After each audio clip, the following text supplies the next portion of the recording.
Pag sinabi nating nahuli na si Zaldico, it doesn't necessarily mean that it is an arrest. The public is seeking clarity because it was President Bongbong Marcos who said nahuli na si Zaldico last week. And given po dahil yung mga development over the recent days na parang naiiba po, hindi po, para sa paningin ng iba, hindi nagtutugma yung, let's say, sinasabi po ni Justice Secretary Frederick Vida. Can the palace set the record straight that the President acted on fully verified information at that time or initial reports? Because some observers are saying the announcement may have been premature on Zaldico. Okay. Gusto rin natin liwanagin dahil na maraming nagsasabi na ang Pangulo daw mismo ay nagbigay ng fake news. Unang-una, kung mapapansin niyo po, April 16, unang nag-post ang Pangulo ng kanyang mensahe. Nahuli na si Zaldico.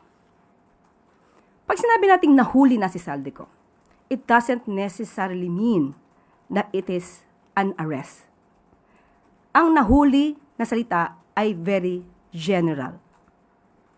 So kapag nahuli, pwede nating sabihin na napahinto, na-stop, na-prevent sa pagkilos, at hindi mali ang Pangulo sa kanyang inulat noong April 16.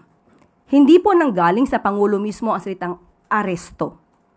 Pero hindi rin po kinakaila ng SOJ that the movements of Zaldico were restrained to a certain extent. Kaya wag ipahid sa Pangulo ang salitang aresto dahil hindi po niya yan ginamit. Subscribe na para sa mabilis, malinaw at balitang totoo. I-click ang bell para laging updated.